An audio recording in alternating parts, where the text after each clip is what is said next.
Vitajte na portáli Stredného odborného vzdelávania a prípravy. V nasledujúcom videotutoriále sa oboznámite so spôsobom tvorby záložiek.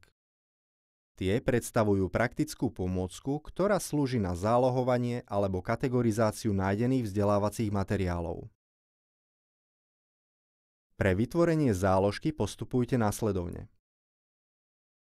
V časti Môj portál vyberte možnosť Moje záložky. Kurzor myši umiestnite do okna s textom Vytvoriť záložku a zadajte jej názov. Tlačidlom plus záložku uložíte medzi tzv. Používateľské záložky.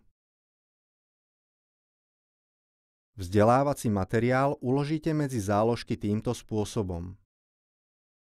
Po vyhľadaní požadovaného vzdelávacieho materiálu umiestnite kurzor myši na ponuku Viac a následne kliknite na tlačidlo Pridať do záložiek.